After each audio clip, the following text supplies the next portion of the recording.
Guillotine की तलवार के नीचे झुका हुआ था विकोर वैन बास्करविल का सिर। बास्करविल फैमिली का वफादार हाउंड, जिसे झूठे इल्जामों के तहत मौत की सजा दी जा रही थी। इल्जाम डीमन क्लैन से सांठगांठ का। चारों तरफ सन्नाटा, मगर उसके दिल में तूफान था। आखिरी सांस लेते हुए उसने आंखें बंद की। अगर मुझे दोबारा जीने का मौका मिला तो मैं कभी हाउंड बनकर नहीं जीऊंगा। लेकिन फिर अगली बार जब उसने आंखें खोली, वो गिलोटीन नहीं, एक पालने में था। शरीर छोटा, कमजोर, सिर भारी और आसपास रोते हुए बच्चों की आवाज। वो समझ ही नहीं पाया, क्या मैं नर्क में हूँ? नहीं, वो अब एक नवजात शिशु बन चुका था। बॉस्करविल फैमिली का ही एक नर्सरी, और चारों तरफ सैकड़ों बच्चे। इसी बीच भारी कदमों की आवाजें गूंजी। बॉस्करविल फैमिली का मुखिया ह्यूगो ला बास्करविल वहां आया। बच्चों के पालनों की तरफ बढ़ा, एक एक को देखा और हर एक को नजरअंदाज करते हुए बुदबुदाया, बेकार, ये सब तो कचरा है। लेकिन जब उसकी नजर वैकोर पर पड़ी, वो ठिठक गया। बाकी सब रो रहे थे, लेकिन ये बच्चा चुप था। ह्यूगो ने बिना कोई सवाल पूछे हुक्म दिया, इसे क्रेडल ऑफ सोर्ड्स में डाल दो। विकोर की आंखों में अब नफरत थी, वही नफरत जिसने उसके गले पर गिलोटीन चलवाई थी। उसे साफ याद था, उसी ह्यूगो ने झूठे इल्जामों में उसे मरवाया था। अब वाइकोर जान चुका था, वो दोबारा जन्म ले चुका है, उसी दुनिया में, उसी जहरीले परिवार में। लेकिन इस बार वो वही गलती नहीं दोहराएगा। पहले वो एक गैरकानूनी रिश्ते से पैदा हुआ था, गरीबी में पला, गंदगी में बड़ा हुआ, और एक वफादार कुत्ते की तरह ह्यूगो के हर हुक्म पर चला। उसने सिर्फ एक चीज चाहिए थी, कभी तो ह्यूगो उसे अपनाएगा, मगर बदले में मिली मौत। अब उसे सब याद था, वो सब गंदगी, वो सब जिल्लतें, और आखिर में सजा। लेकिन इस बार अब वो बना है बच्चा, मगर दिल में है आग। और ह्यूगो ने जो खुद उसे क्रेडल ऑफ सोर्ड्स में डलवाया है, उसे क्या पता यही गलती ह्यूगो की तबाही की वजह बनेगी। क्रेडल ऑफ सोर्ड्स बॉस्करविल फैमिली का सबसे खतरनाक ट्रायल। बचपन में ही बच्चों को फेंका जाता है एक मेज में। हजारों धारदार तलवारों से भरे इस हेलिक्स मेज से निकलना ही पहला टेस्ट है। मेज के आखिर में है स्टिक्स रिवर, एक रहस्यमयी नदी जो बच्चों के जिस्म को लोहा बना देती है। लेकिन ये नदी हर बच्चे को नहीं अपनाती, सिर्फ वही जिसे ये खुद चुनती है या जो इसे जीत कर छीन ले। विकोर रेंगते हुए उस मेज में बढ़ा। चारों तरफ कटीले ब्लेड्स, फिसलन भरी जमीन और हर जगह खतरा। उसके जिस्म पर जख्म उभरने लगे, मगर उसकी आंखें सिर्फ एक मंजिल पर टिकी थी, स्टिक्स रिवर। पिछली जिंदगी में उसके अपने ही भाइयों ने उसे धक्का दिया था, वो रिवर तक पहुंचा ही नहीं पाया। पर इस बार मैं सब कुछ लूट लूंगा। वो गिरा, लहूलुहान हुआ, और फिर तड़ा, वो सीधे जा गिरा स्टिक्स रिवर में। ठंडा लोहा जैसा पानी उसके जिस्म के कटे हिस्सों से भीतर घुसने लगा। जलन इतनी तेज थी जैसे हड्डियां जल रही हो, मगर विकोर की आंखों में सिर्फ एक प्यास थी, मैं इसे आखिरी सांस तक पीऊंगा। बाहर खड़े अटेंडेंट्स चिल्ला रहे थे, वो मर जाएगा, बाहर निकालो। पर वो हिला तक नहीं। दूर खड़ा ह्यूगो उसे देख रहा था, आंखों में अजीब सी चमक और होठों पर तिरछी मुस्कान। उसने अपने बटलर जॉन बरामोर से पूछा, कितना वक्त हुआ? बरामोर बोला, लगभग 7 मिनट से। ह्यूगो हंसा, शायद अब वो मरेगा। अटेंडेंट्स घबराकर बोले, महाराज उसे बचाइए। ह्यूगो ने आंखें तरेरी और ऊंची आवाज में पुकारा, विकर, बस करो, बाहर आ जाओ। मगर विकोर उसे कुछ सुनाई नहीं दे रहा था, शायद वो सुनना ही नहीं चाहता था। मुझे अब रुकना नहीं है, ये मौका दोबारा नहीं मिलेगा। मैं तब तक नहीं निकलूंगा जब तक आखिरी कतरा नहीं पी लेता। विकोर अब भी स्टिक्स रिवर के अंदर था। उसके शरीर में पानी घुस रहा था, घावों से होकर हड्डियों तक पहुंच रहा था, जैसे शरीर लोहे का बन रहा हो। दर्द बेहिसाब था, सांस लेना भी मुश्किल। पानी उसके मुंह में भरने लगा और वो डूबने लगा, लेकिन फिर भी, सहन करो, सहन करो, सहन करो, वो खुद से बुदबुदा रहा था। ये मौका मैं नहीं छोड़ सकता। जब वो पानी में पूरी तरह डूबने ही वाला था, एक हाथ ने उसे खींच लिया बाहर। ह्यूगो ला बास्करविल ने खुद उसे बाहर निकाला, चेहरे पर वही घमंडी मुस्कान और आंखों में अजीब सी दिलचस्पी। उसने नीचे पड़े वाइकोर को देखा और कहा, तू तो इतना लालची निकला, स्टिक्स का पानी पीने की कोशिश कर रहा था। और फिर उसकी नजर वाइकोर के मुंह पर गई। वो चौंका गया, इसे तो दांत भी आ चुके हैं, इसका नाम क्या है? हुगो ने पूछा। जॉन बारामोर ने सिर झुकाया, Wicker van Baskerville sir. Hugo की मुस्कान गहरी हो गई, तो एक बेहद लालची बेटा पैदा हुआ है। विकर अब भी बेहोशी और चेतना के बीच झूल रहा था, लेकिन उसकी आंखों में आग थी। तेरे ही दांतों से ह्यूगो मैं तेरा सिर चबाऊंगा, तेरे ही घर को, तेरी ही विरासत को मैं अपनी दोनों हथेलियों से मिटा दूंगा। विकोर ह्यूगो ला बास्करविल का नाजायज बेटा था, एक ऐसा बच्चा जो जन्म से ही हाशिए पर था। पर जब वो 8 साल का हुआ, लोगों ने मान लिया कि ये बच्चा साधारण नहीं है। वो अपने उम्र के बच्चों से कई गुना ज्यादा होशियार था। पर बास्करविल घराने में, जहाँ खून ही सब कुछ तय करता था, विकोर सिर्फ एक और बच्चा था। जैसे जैसे उम्र बढ़ी, विकोर ने अपनी राह खुद चुनी, हत्या, जासूसी और युद्ध का रास्ता। 20 की उम्र तक उसने कई मिशंस पूरे कर लिए थे, पर फिर भी जहाँ बाकी शाही बच्चे ताज पहनते थे, वहाँ विकोर को सिर्फ छाया दी जाती थी। 30 की उम्र में डिमोनिक रेल्म के गेट खुल गए। नरक का तूफान इंसानी दुनिया पर टूटा। विकोर अब एक अनुभवी योद्धा था। उसने अपनी तलवार से एक एक राक्षस को काट डाला। 5 साल तक वो लहूलुहान जमीनों पर लड़ा, हर दिन मरने के कगार पर, हर रात खून से सना हुआ। और जब आखिरकार युद्ध खत्म हुआ, मानवता ने जीत हासिल की। किंगडम ने विकोर को इनाम दिया, और वो इनाम था झूठे आरोप, गद्दारी का ठप्पा और गिलोटीन की सजा, और फिर सब खत्म हो गया। लेकिन अब विकोर की आंखें फिर से खुली, एक नर्सरी के बिस्तर पर। उसे याद था स्टिक्स का पानी अब उसके जिस्म में था। इस बार की शुरुआत पिछली से कहीं बेहतर थी। उसी वक्त दरवाजा खुला, एक मेड कमरे में आई। उसने हल्की आवाज में खुद से कहा, मैडम ने ऐसे बच्चे के बिस्तर पर ये चीज क्यों रखने को कहा? विकोर चौंका। मैडम? इस घर में कोई मैडम और उसे कोई चीज भेजे? एक हरामी बच्चे को? मेड ने एक बॉक्स विकोर के बिस्तर में रखा और चली गई। विकोर ने उस बॉक्स को देखा और जैसे ही ढक्कन खुला, दो ब्लडी मामबास जहर से भरे सांप सीधे उसकी तरफ बढ़े। विकोर की रूह कांप गई। क्या ये मुझे मारने के लिए भेजे गए हैं? बास्करविल घर में मैडम कहने लायक लोग गिने चुने हैं। जो भी हो, ये चाल सिर्फ एक ही मकसद से चली गई थी, कंपटीशन खत्म करना। वो दो सांप अगर चाहें तो पूरी नर्सरी के बच्चों को खत्म कर सकते हैं, पर विकोर अब वो बच्चा नहीं रहा था। उसने दोनों मम्बास को नंगी हाथों से पकड़ लिया। जहर उसकी चमड़ी में उतर रहा था, लेकिन उसकी आंखों में सिर्फ एक सोच थी, एक दिन इसी हाथों से पूरे बास्करविल खानदान को जमीन चटा दूंगा। अगली सुबह बास्करविल परिवार के लोग हैरान रह गए। विकोर बड़े आराम से मरे हुए दो सांपों के बीच सो रहा था। उस रात जब वाइकोर ने दो जहरीले सांपों को मार डाला था, अगली सुबह बास्करविल महल में हड़कंप मच गया। कोई नहीं समझ पाया कि वाइपर्स वहां आए कैसे, पर एक चीज तय थी, किसी ने भेजे थे, और जवाबदेही तय करने के लिए जो भी नैनी उस रात ड्यूटी पर थी, उन्हें टॉर्चर के बाद एग्जीक्यूट कर दिया गया। लेकिन असली सच सिर्फ एक को पता था, वाइकर वैन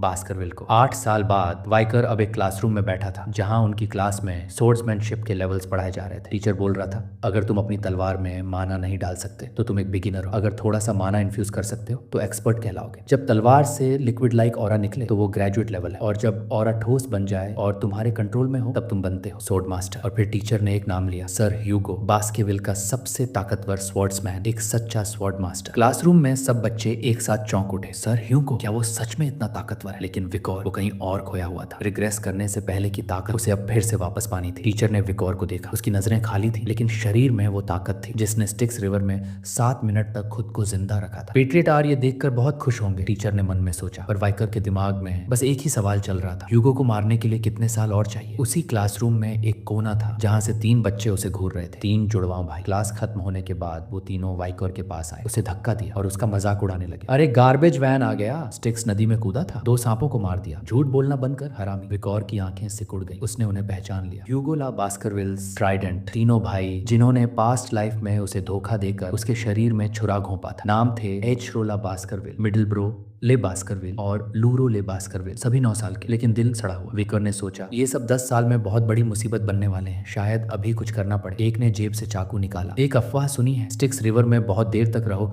तो शरीर स्टील बन जाता है, चाकू से भी कुछ नहीं होता। दूसरे ने जोड़ा, टेस्ट करते हैं इसका। तीसरे ने पीछे से वाइकोर को पकड़ा, एक हाथ से उसका मुंह बंद किया और बोला, अगर ये 3 मिनट तक सह गया तो मैं अपना हाथ खा जाऊंगा। विकोर ने एक पल के लिए उस गेम में हिस्सा लिया और फिर चुपचाप खड़ा रहा। 1 मिनट बीता, 3 मिनट बीते, 10 मिनट बीत गए, पर विकोर को खरोंच तक नहीं आई। तीनों के चेहरे से रंग उड़ गया। अफवाह सच निकली। तीनों ने ऊब कर विकोर को छोड़ दिया, पर तभी वो त्रिकाल की तरह बोला, याद है ना हाथ खाने की बात? अचानक एक चीख गूंजी। ट्रिपलेट ने देखा, उसकी उंगली गायब थी। विकोर ने धीरे से कुछ थूका और उस उंगली को जमीन पर गिरा दिया। क्या कर रहा है तू? ट्रिपलेट चीखा। विकोर ने उसकी आंखों में झांका, फिर धीमे से कहा, वादा निभा रहा हूँ, खा ले। दूसरे 2 भाई डर के मारे कांपने लगे। चलो प्रीस्ट के पास चलते हैं, उंगली जोड़वा देंगे। पर विकोर ने उनकी तरफ देखा ही नहीं। उसकी आवाज अब और भी ठंडी हो गई। क्यों ना इस गेम को एंड तक खेलें? तीसरे ने गुस्से में चाकू चलाया। हरामी, तू 1 साल छोटा है, तुझे तेरी औकात दिखानी पड़ेगी। पर जब चाकू विकोर के शरीर से टकराया तो कुछ नहीं हुआ। उसकी स्किन एकदम स्टील जैसी थी। विकोर ने उसका हाथ पकड़कर मरोड़ा। ट्रिपलेट चीख उठा। विकोर ने उसकी आंखों में देखा और बोला, बास्करविल में उम्र की नहीं ताकत की चलती है। और फिर उसने कहा, चलो खेल जारी रखते हैं। उसने हाथ और जोर से मरोड़ा। चीख अब महल की दीवारों तक गूंज रही थी। विकोर की आवाज गूंजती रही, ये बास्करविल है, यहाँ जो जिंदा रहेगा वो वही होगा जिसके हाथों में पावर और टैलेंट हो। कमरे में सन्नाटा था। ट्रिपलेट्स जमीन पर पड़े तड़प रहे थे, बिल्कुल टूटे हुए, हारे हुए। वाइकोर चुपचाप उनके ऊपर खड़ा था, चेहरे पर न कोई डर न दया, सिर्फ एक बर्फ जैसी ठंडी नजरों के साथ। उसने नीचे झुका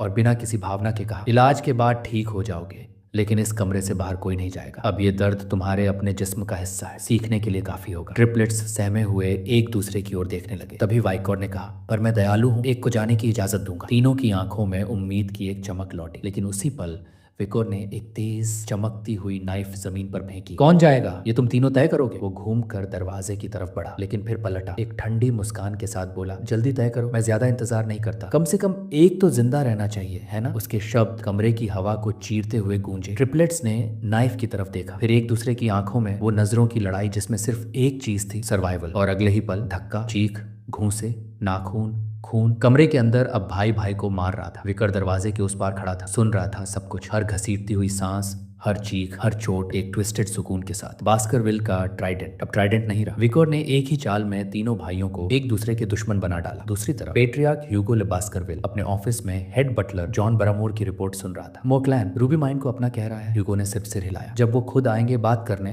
तब देखेंगे। जॉन आगे बढ़ा। जुवेनाइल फोर्ट्रेस का इंटरिम इवैल्यूएशन भी आया है। रिटन एग्जाम में मास्टर विकर ने हाईएस्ट स्कोर लिया है। ह्यूगो ने हल्की मुस्कान दी।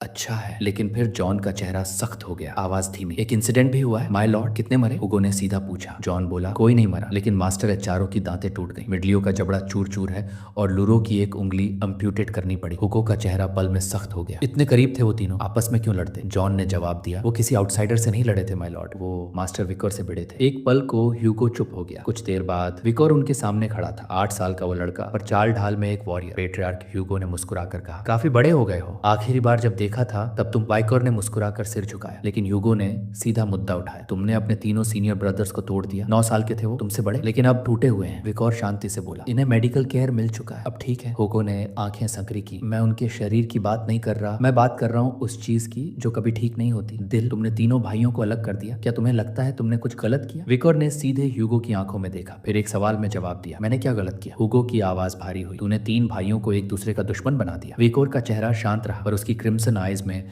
हल्की चमक आई। मैं स्ट्रॉन्गर था, और जो ज्यादा ताकतवर हो वो गलत कैसे हो सकता है? पेट्रियार्क ह्यूगो ने गहरी सांस ली और कहा, तुम्हारे भाइयों ने तुम्हें माफ कर दिया है। विकोर की आंखें हल्की सी सिकुड़ी, चेहरा थम सा गया। उन्होंने मुझे माफ किया? एक पल को उसने अपनी आंखें बंद की और फिर यादों का तूफान अंदर से उठने लगा। रिग्रेशन से पहले की एक याद, एक लड़की जो अब एक नन बन चुकी थी, आई थी पेट्रियार्क ह्यूगो से मिलने। उसका पूरा परिवार बास्केविल क्लैन की वजह से बर्बाद हो गया था, लेकिन फिर भी वो माफ करने आई थी। उस वक्त ह्यूगो ने कुछ कहा था जो विक्टर को आज भी याद था, और अब उसी बात को वो दोहरा रहा था। माफ करना कमजोरों का बहाना है, जो बदला नहीं ले सकते वो माफ करने का नाटक करते हैं क्योंकि उनके पास ताकत नहीं होती। विकोर की आवाज में अब एक ठंडा यकीन था, और ह्यूगो की आंखों में वही चमक जो एक सच्चे बरसरकर को देखकर आती है। ह्यूगो ने मुस्कुराते हुए सिर हिलाया और बटलर बारामोर की तरफ देखा। फूड स्टोरेज में जो चाहो उसे लेने की इजाजत है, जितना अपने हाथों से उठा सको उतना ले जाना। विकोर ने सिर झुकाकर कहा, थैंक यू सर, मुझे चॉकलेट्स चाहिए। कुछ ही देर में हेड बटलर बारामोर और विकोर स्टोरेज रूम की ओर बढ़ रहे थे। बारामोर ने रास्ते में बताया, ये चॉकलेट मोर क्लैन से आई है, बड़ी मुश्किल से हासिल की गई थी। जर्मन नोबल्स इसे बेहद पसंद करते हैं। विकोर अचानक रुक गया, आंखें गहरी हो गई। मुझे वो प्रोसेस्ड चीज नहीं चाहिए। बटलर चौंका, फिर आपको क्या चाहिए? विकोर ने सीधी नजरों से जवाब दिया, कोको बीन्स, वो भी जिनकी अरोमा गहरी हो। हेड बटलर थोड़ा उलझ गया, पर विकोर का चेहरा देखकर उसने तुरंत आदेश दिया। कुछ ही देर में शेफ एक छोटी सी पाउच लेकर आया जिसमें डीप रेडिश ब्राउन रंग के कड़वे बीन्स थे। विकोर ने एक बीन उठाया, धीरे से अपने मुंह में रखा और बिना किसी शिकन के चबा गया। शेफ हैरान होकर बोला, सर ये ब्लडी बीन्स है, एक बीन से 100 लीटर चॉकलेट बन सकती है। बटलर ने देखा विकोर बिना किसी हिचक के उसे चबा रहा था। सोचा, इस बच्चे को चॉकलेट से कितना प्यार होगा, इतनी कड़वाहट भी झेल ली। शेफ ने पूछा, सर क्या हम इन बीन्स को प्रोसेस करके आपके रूम में भेज दें? वाइकोर ने सिर हिलाया, नहीं,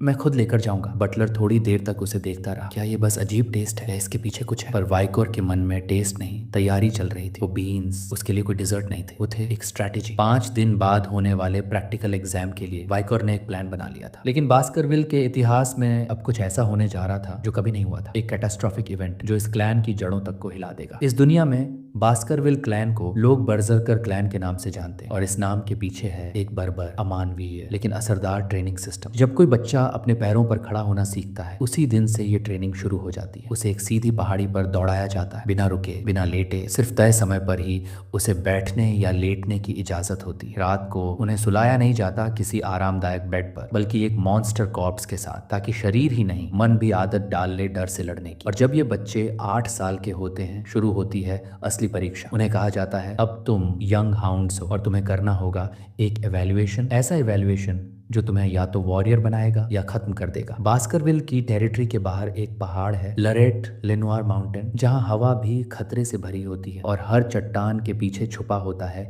एक खूनी शिकारी। अब वहीं जमा होने वाले हैं वो सारे यंग हाउंड्स, विकर भी अपने ककाओ बीन्स के साथ। और इस बार इस पहाड़ पर कुछ ऐसा होने वाला है जो बास्करविल की पीढ़ियां तक याद रखेंगी। लरेट लेनोir माउंटेन के बेस पर बास्करविल क्लैन के तमाम यंग मास्टर्स कतार में खड़े थे, हर चेहरा टेंशन में डूबा हुआ, हर सांस के साथ खून की गर्मी और सर्वाइवल की ठंडी सच्चाई महसूस हो रही थी। उनके सामने खड़ा था एक साया, बास्करविल का शैडो डॉग, पावा वॉन बास्करविल। उसकी आवाज़ गरजी, ये परीक्षा 1 मंथ की है, तुम सबको इस जंगल में सरवाइव करना होगा और मॉन्स्टर हंट्स करनी होंगी। लेकिन ये सिर्फ सर्वाइवल नहीं था। पावा ने स्कोरिंग सिस्टम खुलासा किया। सिर्फ जिंदा रहने पर 10 पॉइंट्स, कोई अपाहिज नहीं हुआ 30 पॉइंट्स, अगर किसी और को हराया और खुद जिंदा रहे 50 पॉइंट्स, अगर मॉन्स्टर को हराया और खुद बच गए 70 पॉइंट्स, और अगर ये सब कर दिखाया तब मिलेंगे 90 पॉइंट्स। लेकिन 100 पॉइंट्स कभी नहीं मिलते, क्योंकि सर ह्यूगो ने कहा है एक सोर्ट्समैन उसी पल मर जाता है जब वो खुद को अपराजय समझ लेता है। पावा आगे झुका।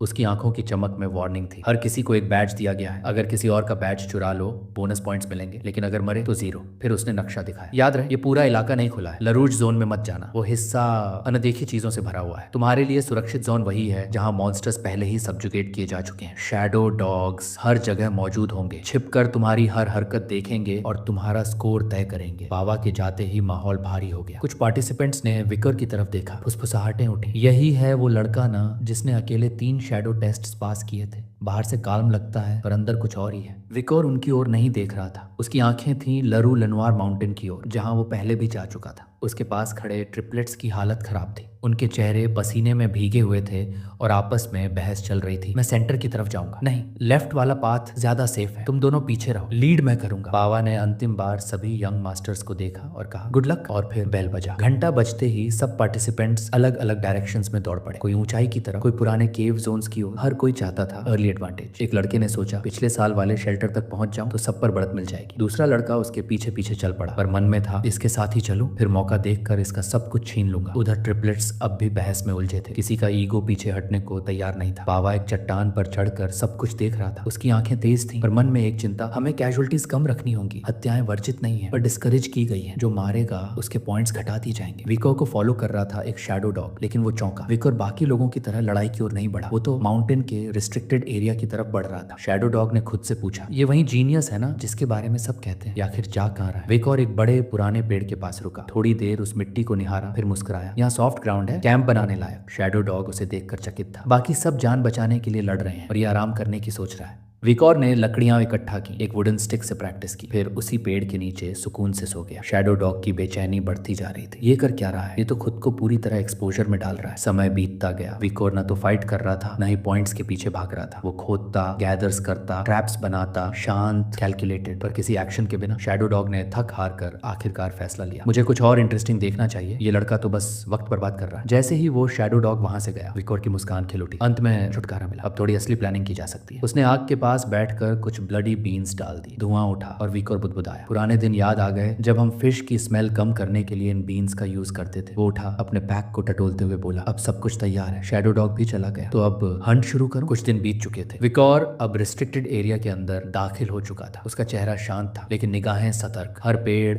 हर जमीन की दरार को वो पहचान रहा था। यही इलाका है, उसने मन में सोचा, जहां मैंने अपनी स्काउटिंग डेज में कदम रखा था। जैसे जैसे वो गहराई में बढ़ा, हवा में एक अजीब सी गंध उठने लगी, जली हुई लकड़ियों की, जलते हुए रूट्स की। विकोर रुक गया। उसकी आंखें तेज हो गई। यही वो जगह है जिसकी मुझे तलाश थी। और फिर उसे दिखा एक जली हुई लीद, धुएं में भीगी, काली राख जैसी। विकोर की सांस थमी। ये वही है। यहाँ एक ही ऐसा मॉन्स्टर है जो ऐसी चीज छोड़ता है, हेलहाउंड। पेड़ों की ओट से वो निकला, 3 मीटर ऊंचा, सल्फ्रिक लपटों से भरा हुआ, मुंह और आंखों से आग बरसाता हुआ। एक ऐसा बीस्ट जो जिस जमीन पर कदम रखता है वहां तबाही छोड़ जाता है। Risk rating B+।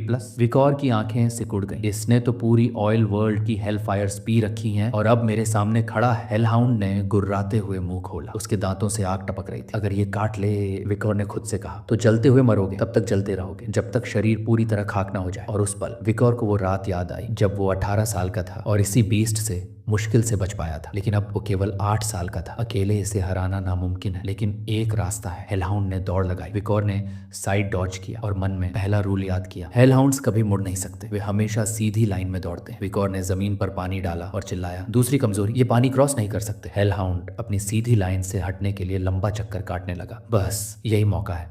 विकोर जानता था ये शैलो पानी भी इन्हें धीमा कर देता है। और फिर वो तीसरी कमजोरी सामने आई। कैनाइन मॉन्स्टर्स दौड़ते वक्त मुंह खोलते हैं। हेलहाउंड जब दोबारा गुर्राता हुआ उसके सामने आया, विकोर तैयार था। उसने एक ब्लडी बीन उठाकर सीधा मॉन्स्टर के खुले मुंह में फेंक दिया। अगले ही पल हेलहाउंड की चीख निकल गई। उसका जायंट बॉडी लड़खड़ाने लगा। वो दर्द में करा रहा था। विकोर बोला, कैनाइन्स के लिए ये जहर होती है और ये ब्लडी बीन 1 से 100 चॉकलेट बना सकता है। अब सोचो इसका असर क्या होगा। उसने अपनी सोर्ड निकाली। नजरें गड़ी थी उस जगह पर जहां मॉन्स्टर की रिब्स नहीं थी। किडनी, एक स्विफ्ट स्ट्राइक, एक साफ लीथल ब्लो और हेलहाउंड गिर गया। विकोर की सांस गहरी थी पर आंखों में सुकून। उसने एक्सपी या कहो कर्मा अवॉर्ब किया। उसका शरीर और मजबूत हो रहा था। उसकी स्वॉर्ड अब और हल्की लग रही थी। मैं तेजी से अपने पास्ट सेल्फ के करीब पहुंच रहा हूँ।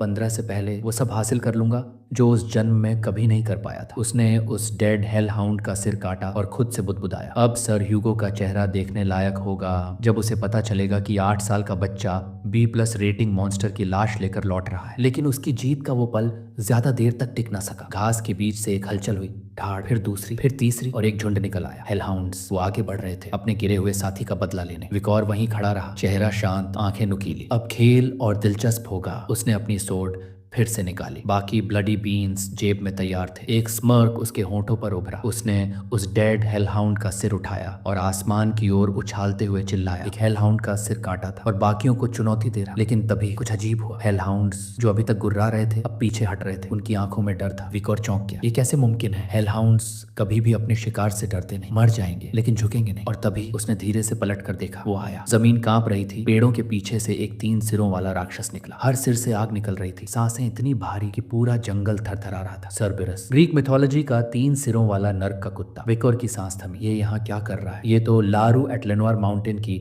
7th रिज पर रहता है जहाँ मरे हुए आत्माओं की मंजिल होती है। सर्बेरस, A+ रिस्क रेटिंग, 7 मीटर लंबा, लुक आउट मॉन्स्टर्स का फाइनल गेट कीपर। विकोर की नजर उसके शरीर पर गई। उसके तीनों सिरों से खून बह रहा था। बदन में तीर धंसे हुए थे। कोई इसे शिकार कर रहा था और ये जान बचाकर यहाँ तक भाग आया। विकोर की आंखें चमकी। अगर मैं इसे अभी मार दूं तो मैं A+ मॉन्स्टर को गिराने वाला सबसे छोटा फाइटर बन जाऊंगा। विकोर ने अपनी सोर्ड निकाली। उसने अपनी ताकत अब तक छुपा रखी थी। रिवर स्टिक्स की शक्तियों से उसका शरीर फोर्टिफाइड था और उसकी रिफाइंड सोर्ड्समैनशिप, वो जो उसने डीमन क्लैन से लड़ते हुए पाई थी, अब खुलकर सामने आने वाली थी। विकोर की पहली फ्यू स्ट्राइक्स ने सर्बरस को चोट पहुंचाई। उसने बीस्ट के पैरों पर कमजोर हिस्सों पर वार किया। उसका हर मूव सटीक, डेडली था। ये जीत सकता हूं, विकोर ने खुद से कहा। ये जख्मी है और मैं रेडी हूं। लेकिन एक पल की चूक ने सब पलट दिया। सर्बरस ने एक झपट्टा मारा। पहला हमला, विकोर की सोर्ड टूट गई। दूसरा हमला, उसका पंजा विकोर के सीने पर लगा और अगली ही सेकंड विकोर का शरीर हवा में उछला। धड़ाम, एक पेड़ के तने से टकराया। खून उसके मुंह से फूट पड़ा। शरीर टूट चुका था। वो वहीं जमीन पर गिरा पड़ा था, बिल्कुल शांत। धीरे धीरे उसकी आंखें खुली। उसके भीतर पैनिक दौड़ गई। मेरा हाथ, उसने कांपते हुए नीचे देखा। हाथ अभी भी जुड़ा हुआ था। घाव गहरे थे पर कटा नहीं था। रिवर स्टिक्स, उसका जादू अब भी मेरी रक्षा कर रहा है। विकोर ने राहत की सांस ली, लेकिन वो राहत ज्यादा देर नहीं टिक सकी। सर्बरस फिर से गुर्राया और विकोर को समझ आ गया, एक और बार पड़ा तो मैं मर जाऊंगा। उसने डिसीजन लिया, अब भागना ही सबसे समझदारी है। सर्बरस पीछे पड़ा। उसके तीनों सिर गरज रहे थे। विकोर दौड़ा, हर कदम सर्वाइवल के लिए, हर सांस जिंदगी के लिए। उसकी आंखें रास्ता तलाश रही थी और तभी उसे दिखी एक आयरन फेंस, बस कुछ गज दूर। विकोर का दिल धड़क उठा। अगर मैं इसे क्रॉस कर लूं तो रिस्ट्रिक्टेड एरिया के बाहर हो जाऊंगा, मैं बच जाऊंगा। उसने पूरी ताकत लगाई, जैसे किसी ने उसकी रगों में एड्रेनलिन भर दिया। वो फेंस की ओर दौड़ा। सर्बरस पीछे था। दहाड़ें अब और ज्यादा नजदीक सुनाई दे रही थी, लेकिन वाइकोर फेंस तक पहुंच गया। झटके से उसने गेट खोला और कूद कर बाहर निकल गया। उसका सीना ऊपर नीचे हो रहा था, सांसें तेज, दिल की धड़कन जंगल को हिला रही थी, लेकिन वो बाहर था, रिस्ट्रिक्टेड जोन के बाहर। फिर भी खतरा अभी खत्म नहीं हुआ था। अब उसे उस सेफ हेवन तक पहुंचना था जहां वो अपनी जान बचा सकता था। डंजन की ओर गहरे जंगल की सरसराहट में भागता हुआ वाइसर अब जानता था कि उसके पास ज्यादा वक्त नहीं है। जमीन पर हर कदम के साथ उसकी सांसें तेज होती जा रही थी। पीछे सर्बिरस की क्रूर गर्जना गूंज रही थी। 3 सिरों वाला वो राक्षसी जानवर जो मौत को निगलता था, लेकिन वाइसर डर से नहीं, कैलकुलेशन से भाग रहा था। पहले ही इस पल के लिए तैयारी कर रखी थी। पेड़ों के बीच भागते हुए उसकी निगाहें किसी खास जगह को खोज रही थी और तभी वो गड्ढा दिखाई दिया। वही पिट जिसे उसने पहले खुद खोदा था, गहराई में भरे हुए लकड़ी के तेज भाले, हर एक पर ब्लडी बीन की एसेंस लगी हुई थी। कैनाइन मॉन्स्टर्स के लिए जहर से भी खतरनाक। सर्बिरस की अगली छलांग जैसे ही हवा में हुई, वाइसर ने खुद को एक सटीक मोड़ के साथ आगे फेंका और ठीक उसके पीछे सर्बिरस गड्ढे में गिर पड़ा। भाले उसके शरीर में धंसे और उसके तीनों सिर दर्द से चीख उठे। झाग उसके मुंह से बह रहा था। वाइसर ने हल्की सी मुस्कान दी। तैयारी हमेशा जीत दिलाती है, लेकिन ये अंत नहीं था। सर्बिरस अभी भी हिल रहा था। वाइसर ने एक और हथियार निकाला, एक लकड़ी का भाला, मगर ये वैसा नहीं था जैसा बाकी थे। ये वही भाला था जिसे वाइसर ने सालों पहले छुपा दिया था, जिसकी नोक पर ब्लडी माम्बा नाग की जहरीली दांत जड़ी थी। एक ऐसा जहर जो शिकार को सिर्फ 7 कदम चलने की इजाजत देता था, उसके बाद सिर्फ पतन। भाले को उठाते ही वाइसर की आंखों में ठंडी डिटर्मिनेशन थी। उसने ताकत से भाला फेंका और सीधा जा लगा सर्बिरस की पसली में। बीस्ट फिर से उठा, गुस्से से दहाड़ा। पहला कदम, दूसरा, तीसरा, चौथा, पांचवा, छठा, सातवां। सर्बिरस की टांगे लड़खड़ाई, उसके तीनों सिर लड़खड़ाकर जमीन की ओर गिरे और फिर पूर्ण शांति। वाइसर ने गहरी सांस ली। उसके सामने अब बस 3 मृत सिर पड़े थे। प्लस रैंक का मॉन्स्टर जो अब बस एक ट्रॉफी बन चुका था। वो जानता था कि ये एक असंभव जीत थी, लेकिन ये सिर्फ शुरुआत थी। अब अगली चिंता, इतना बड़ा शरीर लेकर लौटूं कैसे। शरीर देखकर ही कोई भी समझ सकता था कि इसे गिराया किसने। शायद वो गार्डियन नाइट गवाह बन सकता था जिसने उसे वुडन स्पीयर्स बनाते देखा था। लेकिन तभी वाइसर की नजर एक और रहस्य पर पड़ी। सर्बिरस एक गेट कीपर होता है, मतलब कोई गेट तो जरूर होगा। एक डंजन? उसका दिल तेजी से धड़कने लगा। दिमाग में बस एक ही ख्याल दौड़ा, अगर ये सच में कोई डंजन है तो इसके अंदर जो ट्रेजर होगा वो मेरे पिछले जीवन में भी कभी नहीं मिला था। वाइसर ने बिना समय गंवाए सर्बिरस की सूखी फीसिस का थोड़ा हिस्सा उठाया और अपने शरीर पर मल लिया। बदबूदार लेकिन काम का। इससे वो डंजन के छोटे मॉन्स्टर्स को चकमा दे सकता था जो अक्सर सर्बिरस जैसी गंध से डरते थे। अब उसके अंदर हंटर इंस्टिंक्ट पूरी तरह जग चुके थे। वाइसर ने पेड़ों के नीचे की मिट्टी, सूखे पत्ते और गीली जड़ों को बारीकी से पढ़ा। सर्बिरस के पैरों के निशान को पीछे पीछे चलते हुए वो उस जगह पहुंचा जहां वो डंजन छिपा था। जैसे ही वो उस घने सड़े हुए जमीन के नीचे गया, एक जानी पहचानी सिहरन उसके शरीर में दौड़ गई। मैं यहाँ पहले आ चुका हूँ। वो जानता था ये वही डंजन है जो भविष्य में 10 साल बाद खोजा जाएगा, लेकिन तब तक ये पूरी तरह खाली हो जाएगा। अभी यहाँ की जमीन के नीचे की माना इतनी गाढ़ी थी कि जैसे उसकी सांसें भारी हो जाए। उसने धीरे धीरे आगे बढ़ना शुरू किया। अंदर घना अंधेरा था, रोशनी कहीं नहीं थी, लेकिन डर नहीं। वाइसर की लाल आंखें हल्के हल्के चमक रही थी। इस अंधेरे के पीछे कुछ है, कुछ बहुत कीमती। आगे बढ़ते ही दीवारों में जड़े हुए चमकते लाल पत्थरों ने उसकी नजरें खींच ली। Ruby minerals. और वो जानता था ये निश्चित ही पास के रेड और माउंटेन से जुड़े। अचानक उसे एक झलक मिली, एक उजाला, एक चमक कहीं दूर। वाइसर तेजी से भागा और कुछ ही देर में वो एक चमकते कमरे में पहुंच गया। उसकी आंखें रोशनी में थोड़ी देर तक एडजस्ट करती रही और फिर वो दृश्य उसने देखा। कमरे के बीचों बीच एक खंभे पर रखा था एक विशाल लाल रूबी जो खुद माना से चमक रहा था। कोई जादुई क्रिस्टल, कोई अनदेखा रहस्य। वाइसर की आंखों में उस पल सिर्फ लाल चमक थी, लेकिन उसकी वो हैरानी तब टूटी जब उसकी नजर एक कोने में पड़े कंकाल पर पड़ी। वो धीरे धीरे पास गया। हर कदम पर जमीन की दरारों में दबे खून के धब्बे और गहरे कटाव दिखने लगे। ऐसा लग रहा था जैसे वहां कोई भीषण लड़ाई हुई और बहुत समय पहले। कंकाल के पास एक चिट्ठी पड़ी थी। वाइकर ने वो उठाई और पढ़ना शुरू किया। लिखने वाले ने खुद को केन बताया, लेकिन साथ ही ये भी लिखा कि वो अपने नाम से इस पवित्र कागज को मैला नहीं करना चाहता था। जैसे जैसे वेकर ने आगे पढ़ा उसे समझ आ गया ये लेखनी बास्करविल परिवार की है। क्या केन भी उन्हीं में से एक था? चिट्ठी में केन ने बताया कि वो और उसका भाई एबल दोनों ही उस पौराणिक स्टोन चेम्बर को ढूंढते हुए यहाँ पहुंचे थे जिसका जिक्र उनके परिवार की पीढ़ियों में होता आया था। अनगिनत ट्रायल्स, खतरनाक मॉन्स्टर्स और सालों की मेहनत के बाद आखिरकार वो इस चेम्बर तक पहुंचे थे। लेकिन जो अंतिम असाइनमेंट वहां मिला उसने उन्हें 3 साल तक वहीं बांध दिया। वेकोर ने कल्पना करने की कोशिश की कि कोई इंसान सिर्फ एक खजाने के लिए कितनी बड़ी कुर्बानी दे सकता है। उसकी नजर दोबारा उस चमकते रूबी पर पड़ी जो उस पूरे कक्ष के बीचों बीच एक स्तंभ पर रखा था। वही था चेम्बर की आखिरी पहेली की चाबी। वेकोर ने स्तंभ पर खुदे शब्द जोर से पढ़े। When entering it's 1, but once inside it's 2. When leaving it's 1. पहेली सीधी नहीं थी, लेकिन केन की चिट्ठी में भी लिखा था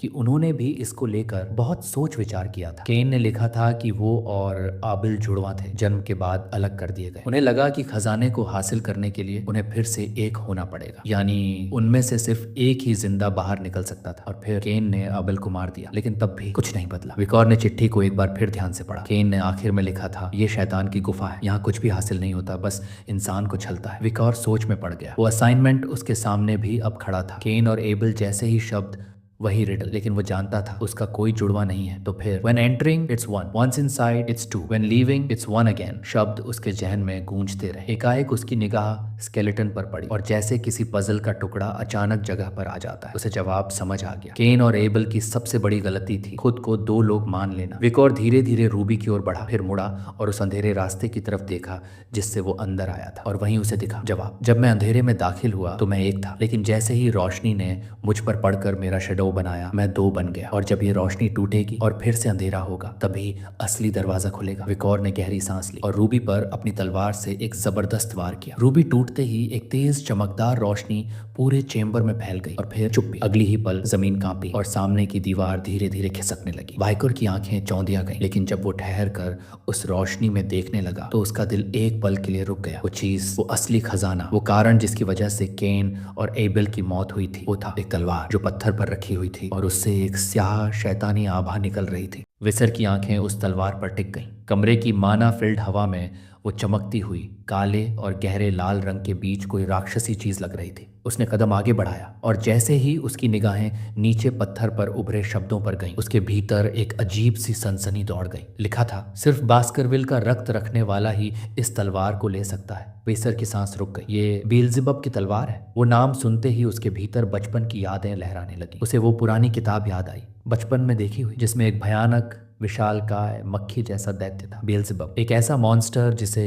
महाद्वीप का विनाशक कहा जाता था, जिसे रोका था केवल 7 वंशों के फाउंडर्स ने, और उनमें से पहला था बास्करविल का फाउंडर। वाइसर का दिमाग अब तेजी से उन कहानियों को जोड़ रहा था। बेल्ज़ेबब डेविल्स होली कॉन्स्टलेशन का हिस्सा, 7 विनाशों में से एक, और ये तलवार उसी के शरीर से बनी हुई। वो याद करने लगा कैसे राक्षसों के कबीले ने इसी तलवार को चुराया था और इसकी वजह से इंसानों की सेनाओं में हजारों मौतें हुई थी। वाइसर ने तलवार की ओर हाथ बढ़ाया, आंखों में गुस्सा और आवाज में संकल्प। अब ये कभी राक्षसों के हाथ में नहीं जाएगी, ये मेरी है। जैसे ही उसने मूठ पकड़ी, एक अजीब सी ऊर्जा उसके हाथ में समा गई। उसने चौंक कर पीछे देखा, लेकिन तलवार गायब हो चुकी थी। कुछ ही पलों बाद वही तलवार उसके हाथ से निकलती हुई फिर सामने आई, लेकिन इस बार जैसे उसके शरीर का हिस्सा बन चुकी हो। बेल्ज़ेबब की तलवार अब उसके हाथ से उभर रही थी, एक धुंधली ऑरा छोड़ते हुए। वाइसर की आंखें चमक उठी। ये शैतानी नक्षत्र के शव से बनी है, और वो खुद से बुदबुदाया, अब मेरी ताकत कहां तक जा सकती है। उसके चेहरे पर एक पागलपन भरी मुस्कान थी। तलवार को साथ लेकर वाइसर ने डंजन के बाकी हिस्सों की तलाश की, लेकिन उसे एहसास हो गया कि वहां अब कुछ नहीं बचा। वो लौटने ही वाला था कि अचानक उसके शरीर में कुछ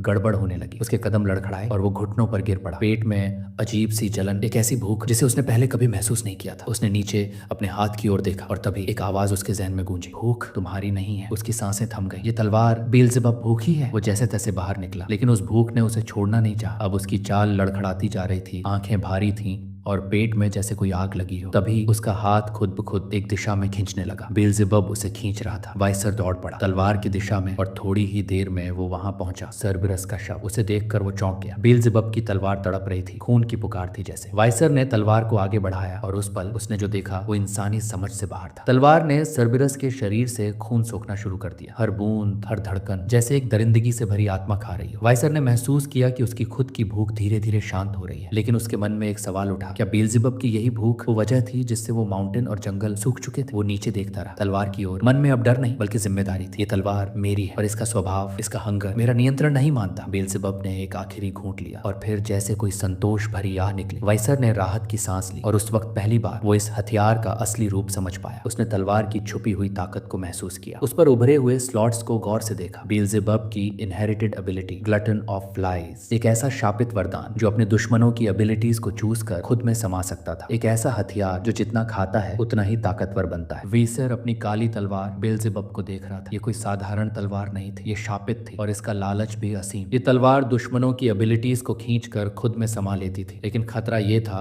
इसकी भूख का कोई अंत नहीं था। इतने वर्षों में न जाने कितने योद्धा अपनी शक्तियां खो चुके थे, हमेशा के लिए बेकार हो गए थे। वाइसर को इस खतरे का अंदाजा था, इसलिए उसने खुद के लिए एक सीमा तय की थी, सिर्फ 3 एबिलिटीज, उससे ज्यादा नहीं। बेल्ज़ेबब की पहली एबिलिटी अब भर चुकी थी, हेमोरेज हेलहाउंड, एक B+ रैंक की स्किल। शरीर में चाहे जितना भी छोटा घाव हो, ये तलवार उसमें से खून निकालती जाती थी जब तक कि वो मर न जाए। वाइसर की आंखों में एक चमक आई और एक नया ख्याल भी। वो सर्बरस के मृत शरीर की ओर मुड़ा और बेल्ज़ेबब को निर्देश दिया, शुरू करो। लेकिन जैसे ही तलवार ने डिवॉर करना शुरू किया, वाइसर ने हाथ आगे बढ़ाया, बस इतना काफी है। अगर शरीर ज्यादा डैमेज्ड हो जाता तो प्रैक्टिकल एग्जाम के दौरान एक्सप्लेनेशन देना मुश्किल हो जाता। बेल्ज़ेबब ने ऐसा रिएक्ट किया जैसे कोई बच्चा जबरदस्ती से खिलौना छीन लिए जाने पर रोता है। वाइसर ने उसे हल्के से हाथ में थपथपाया, इनफ बेल्ज़ेबब। उस दर्द भरी चीख में तलवार कांप उठी और थम गई। अब बेल्ज़ेबब के तीनों स्लॉट्स भर चुके थे, बर्न इंजरी कुरुस A+ rank, haemorrhage hellhound B+ rank, high speed regeneration sewer rat F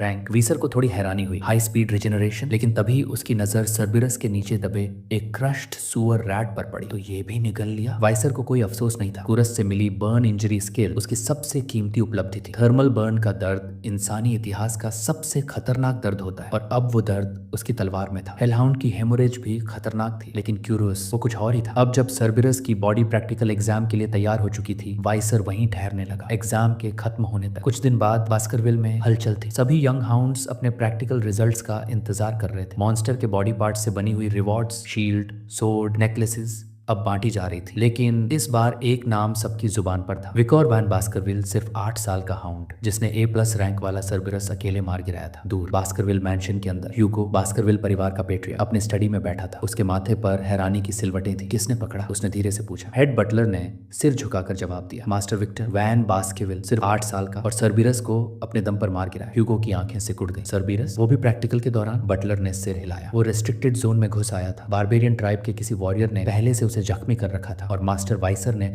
अपने लकड़ी के भाले में जहर लगाकर वार किया। ह्यूगो सोच में पड़ गया। कौन सा जहर? बटलर ने धीरे से जवाब दिया, ये कहीं नहीं लिखा, हंटिंग जर्नल में भी नहीं। मास्टर वाइसर ने कुछ नहीं बताया। ह्यूगो अब मुस्कुरा रहा था।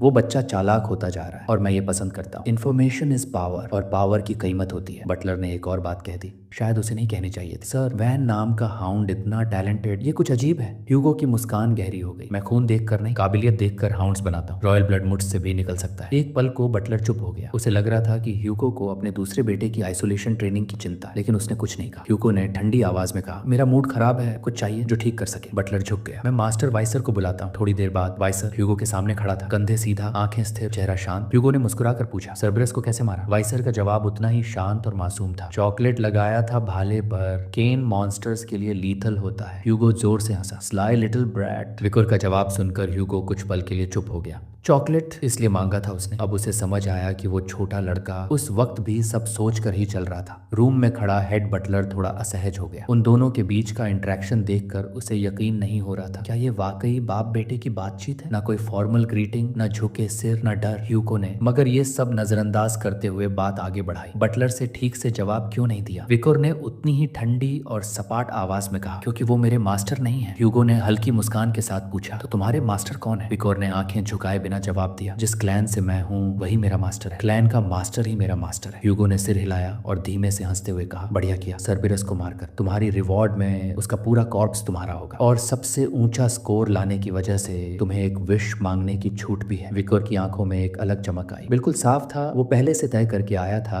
कि उसे क्या चाहिए। उसने ह्यूगो की आंखों में देखकर कहा, मुझे 10,000 एपिस्टल लाइब्रेरी में प्रवेश चाहिए। कमरे में एक भारी खामोशी छा गई। 10,000 एपिस्टल लाइब्रेरी बास्करविल क्लैन के दिल में बसी, पूरी एम्पायर की सबसे खतरनाक और विशाल लाइब्रेरी। वहां तक पहुंचने की इजाजत सिर्फ ह्यूगो, उनके सेकंड इन कमांड और उनके सीधे उत्तराधिकारियों को थी, लेकिन विकोर ने मांग कर दी थी। ह्यूगो ने भौहें चढ़ाकर पूछा, तुम्हें पता है ये मांग क्या है? विकोर शांत रहा। अगर इजाजत नहीं दी जाती तो मैं छोड़ देता, लेकिन उसके दिल में पहले से तय था, वो चुपचाप घुस जाएगा। पर उसकी उम्मीद के उलट ह्यूगो ने उसे अनुमति दे दी। विकोर हैरान था, ये सच में मिल गया? लेकिन ह्यूगो वहीं नहीं रुका। उसने आगे कहा, जाओ और वहां जाकर बास्करविल छठी तकनीक पढ़ो, वो छठे रिस्ट्रिक्टेड जोन में रखी है। विकोर का चेहरा थोड़ी देर के लिए सुन्न पड़ गया। छठी तकनीक? वो नामुमकिन था। एक इलेजिटिमेट चाइल्ड जिसके नाम में वैन है, उसे चौथी टेक्निक तक भी पढ़ने की इजाजत नहीं होती थी। छठी टेक्निक तक पहुंच मिलना अनहर्ड ऑफ था। विकोर ने खुद को संभाला, बस 6th ही तो है। लेकिन दिल जानता था ये छोटी बात नहीं थी। उसे पता था ह्यूगो इस वक्त बास्करविल की 7th टेक्निक तक पहुंच चुका है और उसकी पिछली जिंदगी में ह्यूगो ने 9 फैंग टेक्निक्स तक हासिल कर ली थी। लेकिन विकोर जानता था कि उसे कभी भी बराबरी का दर्जा नहीं दिया गया। उसे हमेशा बास्टर्ड कहा गया और अब यही उसकी ताकत बनने जा रही थी। उसकी नजर सिर्फ ह्यूगो तक नहीं थी, उसे चाहिए था वो ज्ञान जो पहले फाउंडर ने इस्तेमाल किया था 7 महान आपदाओं को हराने के लिए। The final sword text. Hugo ने मुस्कुराकर कहा, सही लक्ष्य छोटा हाउंड। विकोर ने झुककर सिर हिलाया। उसे पता था, ह्यूगो को अंदाजा तक नहीं था कि वो कौन सी किताब उसे दे रहा है। कुछ ही देर बाद विकोर पहली बार 10,000 एपिस्टल लाइब्रेरी पहुंचा। वो जगह किसी भूल भुलैया जैसी थी। किताबें दीवारों से ऊंची छतों तक भरी हुई, हर शेल्फ से एक अजीब सी गंध निकल रही थी, कभी धुएं की, कभी लोहे की। विकोर ने किताबों के नाम पढ़ने शुरू किए। Severing incisors, grinding molars, piercing canines, snaggle tooth that embeds twice, wisdom teeth that lay down. हर किताब एक सोर्ड टेक्निक थी और हर एक में छुपा था दर्द, दहशत और मौत। इन किताबों को उसने अपनी पिछली जिंदगी में भी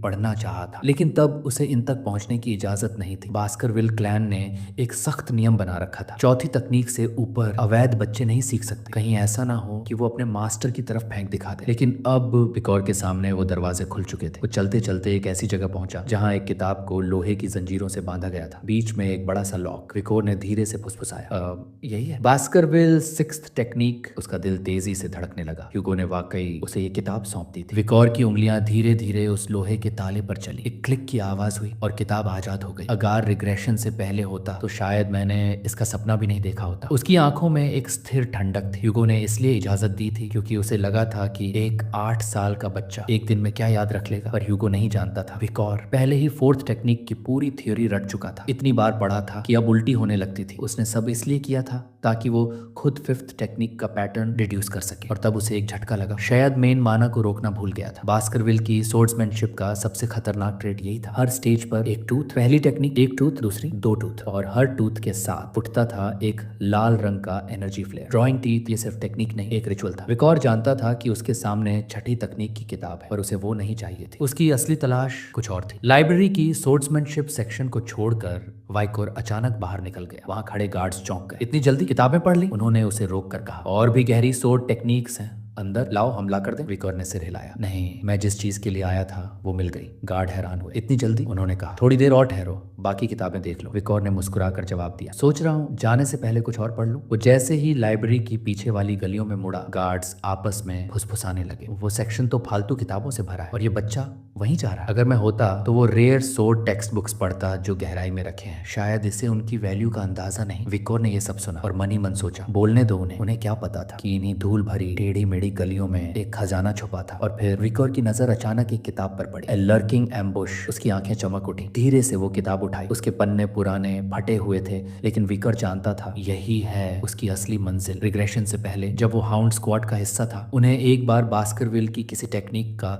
एक फटा हुआ पन्ना मिला था। उस पर पुराना फेडेड बास्करविल हैंडराइटिंग था। ह्यूगो उस पेज को देखकर पागल हो गया था। उसने उस मिसिंग पेज की असली किताब ढूंढने के लिए पूरी लाइब्रेरी खंगाल डाली थी और तब जाकर उसे मिली थी अ लर्किंग एम्बुश। पर वो सिर्फ शुरुआत थी। उस किताब में बास्करविल के एंसेस्टर के राइटिंग्स थे और 10th टेक्निक के फ्रैगमेंट्स। ह्यूगो इस किताब के बचे हुए पेजेस के लिए पागल हो गया। उसने अपने हाउंड्स को एम्पायर की 7 महान फैमिलीज की तरफ भेजा। युद्ध तक की घोषणा कर दी। बहुत से हाउंड्स मारे गए, खून में सने शरीर, फटी हुई यूनिफॉर्म्स, लेकिन आखिरकार सभी मिसिंग पेजेस मिल गए और ह्यूगो को जो इनाम मिला, एक शब्द, गुड जॉब। पर इसी पागलपन ने ह्यूगो को 7th से 9th टेक्निक तक पहुंचा दिया, लेकिन उसकी कीमत हजारों हाउंड्स की मौत। विकर की आंखें संकरी हो गई। एक बेकार जिंदगी थी वो, फिर कभी नहीं दोहरानी है। उसे याद था हर एक पेज की कंटेंट और उसे अब समझ आया, मैं 4th से आगे नहीं बढ़ पाया क्योंकि वो असली किताब मेरे पास नहीं थी। अब है। कुछ देर तक वो चुपचाप पढ़ता रहा, फिर खुद से बोला, अगर कोई और ये किताब पढ़े तो उसे ये एक बेकार उलझी हुई बुक लगेगी, लेकिन जैसे ही वो मिसिंग पेजेस इसमें जुड़ेंगे, वो किताब एक मास्टरपीस बन जाएगी। विकोर ने उसकी हर एक लाइन,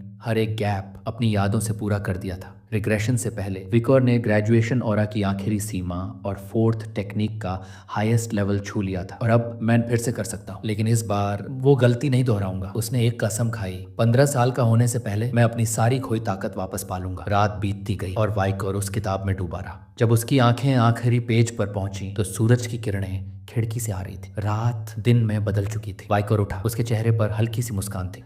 मैंने पूरी किताब याद कर ली। लाइब्रेरी में अब कोई गार्डियन नाइट नहीं था। शांति थी, सन्नाटा था। विकर जानता था उसका शरीर अभी बच्चा है, वो 10 टीथ नहीं खींच सकता, लेकिन 5th टेक्निक अब उसकी पहुंच में थी। स्टैच्यू के सामने खड़ा होकर विकर ने गहरी सांस ली और फिर पहली टेक्निक, दूसरी, तीसरी, चौथी, हर एक वार में छिपा था उसका जुनून, उसका गुस्सा, उसकी कसम। हर बार जब तलवार हवा चीरती, एक पुरानी याद उसका सीना चीरती। उस पास्ट की याद, जब मैं ग्रेजुएशन ऑरा तक पहुंचा, लेकिन कोई सही टेक्निक नहीं सीख पाया। जब बास्करविल का असली खून मुझे देखकर नफरत करता था, जब मेरी पहचान ही मेरी सबसे बड़ी हार थी। लेकिन इस बार वो विकोर अब जिंदा नहीं है। उसने स्टैच्यू पर ऐसा वार किया जैसे उसमें ह्यूगो का चेहरा हो। मैं फिर नहीं झुकूंगा। तलवार चली, स्टैच्यू की सतह चीरती चली गई। विकोर की सांसें तेज थी, माथा पसीने से भीगा। उसने अपनी मुट्ठियां भींच ली। ये 5th टेक्निक थी और तभी एक गर्म लहर उसके दिल से उठकर गले तक पहुंच गई। उसकी आंखें भर आई, खुशी से, गर्व से, और फिर हुआ कुछ ऐसा जो कभी नहीं हुआ था। बास्करविल के इतिहास में सबसे तेज रफ्तार में एक यंग हाउंड के दांत उगने लगे, कैनाइन टीथ, जो अपने मास्टर के प्रति वफादारी की निशानी थे। विकोर कांप रहा था, लेकिन वो डर नहीं था, वो विजय की थरथराहट थी। अब उसका माना वो नहीं था जो पहले था। अब उसमें बह रही थी लिक्विड ऑरा, जो ग्रेजुएशन का प्रतीक थी। पहले जिस मुकाम तक पहुंचने में उसे 30 साल लगे थे, अब वो सिर्फ 8 साल की उम्र में वहां खड़ा था। लिक्विड ऑरा ज्यादा घना, ज्यादा लचीला, ज्यादा घातक, अब वो आसानी से फ्लो करता था और वाइकर की हर टेक्निक को नई धार देता था। उसे अब भरोसा था, मेन लर्किंग एम्बुश को पूरी तरह से मास्टर कर सकता हूं। एक ऐसी सोर्ड स्टाइल जहां हमला और बचाव एक लय में बदलते हैं, कोई लिमिटेशन नहीं, बस परफेक्ट बैलेंस। विकोर ने वो किताब खिड़की के पास रख दी और एक पल के लिए चुपचाप बैठ गया। वो सोचने लगा, रिग्रेशन के बाद मैंने कितना कुछ हासिल कर लिया है। अब वो अकेला नहीं था, ना ही कमजोर। अब अगर कोई मिड क्लास ग्रेजुएट भी सामने आया, मैं उसे भी हरा सकता हूं। विकोर को सब कुछ जल्दी हासिल करना था, लेकिन वो भी जानता था अब ह्यूगो को सब कुछ दिखा दिया तो आगे क्या बचा रहेगा। उसे ह्यूगो को बस उम्मीद देनी थी ताकि उसे समय मिले और वो हर वो चीज चुरा सके जो उसे चाहिए थी। धीरे से उसने एक मैग्नीफाइंग लेंस निकाला और किताब के करीब ले जाकर सावधानी से रखा। धूप की किरणें जब लेंस से होकर गुजरी तो किताब के पन्नों पर एक बिंदु पर जलन शुरू हुई। कुछ ही पलों में आग की छोटी सी लौ उठी। वाइकोर ने अपने होठों पर एक शैतानी मुस्कान फैलाई। अब ये किताब नहीं रहेगी और ह्यूगो कभी 10वीं टेक्निक तक नहीं पहुंच पाएगा,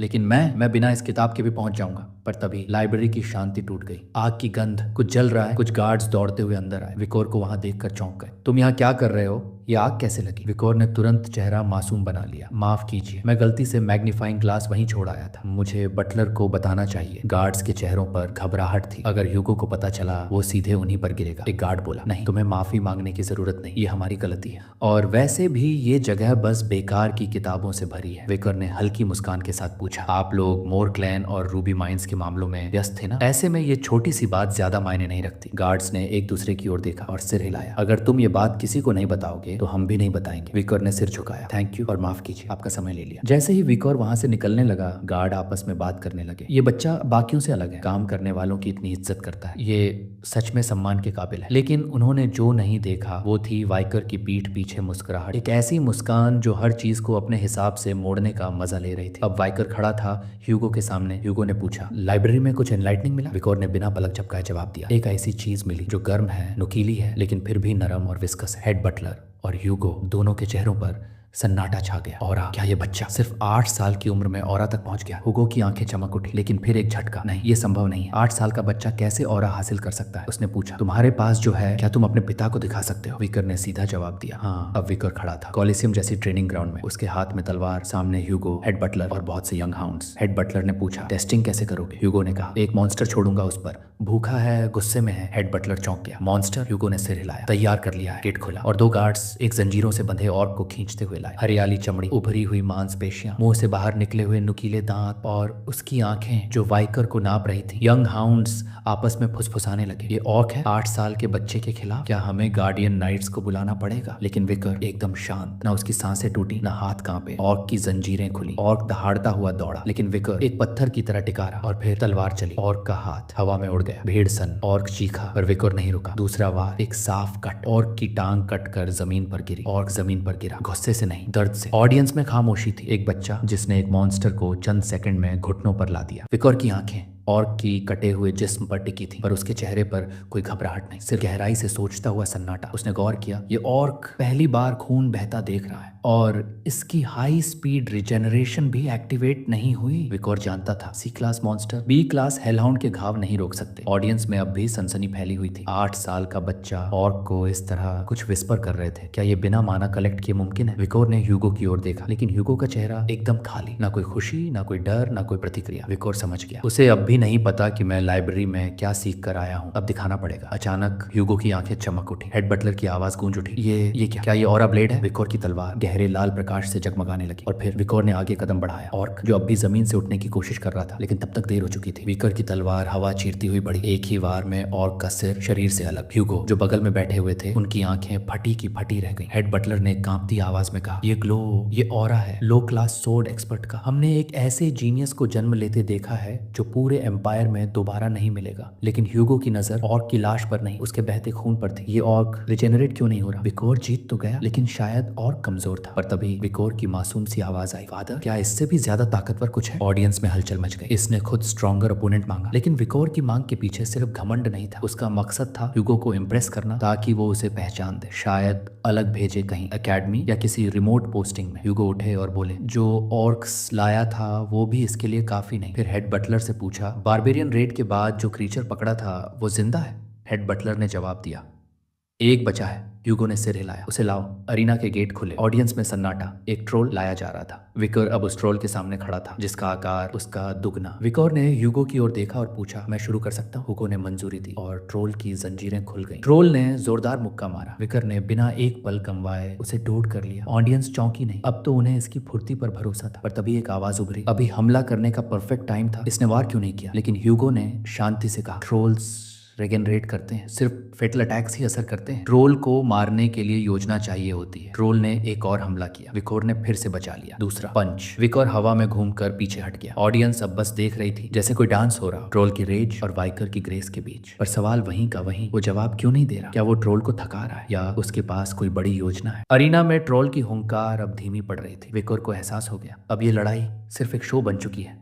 वो जानता था अगर वो पूरी ताकत लगाए तो ट्रोल को एक ही वार में खत्म कर सकता है, लेकिन तब बात बिगड़ सकती थी। उसे ऐसा दिखाना था जैसे जीत संभव थी पर असंभव नहीं। ट्रोल ने फिर से हमला किया। विकोर ने मौका ताड़ा और उसकी बाह पर वार किया। तलवार इतनी तेज थी कि ट्रोल की बाह कंधे से लगभग अलग हो गई। ऑडियंस की सांसें थम गई। ये तो खत्म हो गया, लेकिन कुछ ही पलों में ट्रोल की बाह फिर से जुड़ने लगी। विकोर जानता था जब तक फेटल वुंड नहीं होगा ट्रोल मरेगा नहीं। उसे याद आया बेब का हेमोरेज स्किल शायद ट्रोल को रोक सके। पर तभी ह्यूगो की आवाज आई, बस करो विकर, इससे आगे जाना खतरे से खाली नहीं। विकोर ने देखा, फिर मुस्कुराकर कहा, बस एक बार, मैं कुछ समझने ही वाला हूं। ट्रोल फिर से गुर्राया। विकोर खड़ा रहा चुपचाप। उसके मन में सवाल चल रहे थे, कितना दिखाना चाहिए, कितना छुपाना चाहिए। पर जवाब उसे मिल चुका था। मैं आज एक एपिफनी का नाटक करूंगा। ऐसा दिखाऊंगा जैसे इस लड़ाई में ब्रेक थ्रू हुआ। उसे ये देखने की भी बहुत क्यूरियोसिटी थी कि ह्यूगो इस पर कैसे रिएक्ट करेगा। तलवार की धार लाल हो चुकी थी। वाइकोर ने कदम बढ़ाया और एक जोरदार वार। ट्रोल का सिर एक झटके में उड़ गया। कोई रेजिस्टेंस नहीं, कोई स्ट्रगल नहीं, सिर्फ एब्सोल्यूट प्रिसीजन। ऑडियंस सन्न रह गई। हेड बटलर तक की आंखें फटी की फटी रह गई। ये बास्करविल क्लैन की दूसरी टेक्निक है जो आमतौर पर 18 साल की उम्र में सीखते हैं, पर ये बच्चा सिर्फ 8 साल का है। विकर ने मासूम सी मुस्कान के साथ कहा, मैंने कर दिखाया। पर ह्यूगो अब भी कुर्सी पर जड़ बना बैठा था। ये क्या देखा मैंने? एक हफ्ता बीत गया। विकोर अब बास्करविल क्लैन के डाइनिंग हॉल में बैठा था। उसके सामने था मांस का गाढ़ा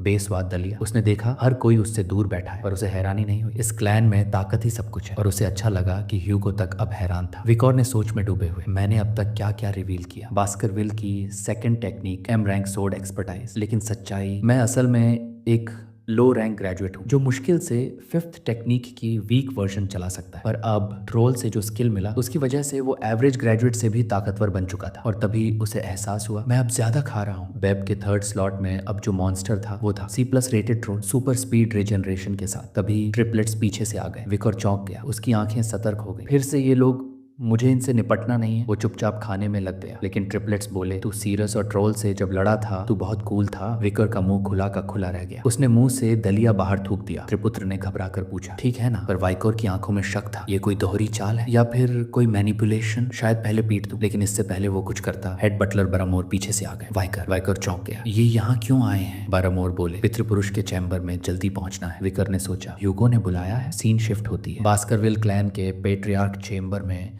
माहौल ठंडा था, पर खामोशी के नीचे पुरानी दुश्मनी की चिंगारी सुलग रही थी। एडोल्फ मॉर्ग ने कहा, हमें उम्मीद है इस बार की जॉइंट ट्रेनिंग बिना किसी परेशानी के गुजरेगी। ह्यूगो ने सिर हिलाया। हमेशा की तरह सब कुछ ठीक रहेगा। पर एडोल्फ ने मुस्कुराकर याद दिलाया, पिछले साल 2 बच्चे बुरी तरह घायल हुए थे, एक हमारे एक तुम्हारे क्लैन से। ह्यूगो ने बात को हल्के में लिया, बस मामूली चोट थी। मॉर्ग क्लैन के बच्चे थोड़े नाजुक होते हैं। एडोल्फ ने पलटकर जवाब दिया, नाजुक नहीं, नोबल होते हैं, डिग्निफाइड। कभी बास्करविल और मॉर्ग क्लैन्स घनिष्ठ साथी हुआ करते थे। एक आयरन ब्लडेड सोर्ड क्लैन, दूसरा रिनाउंड मेज क्लैन।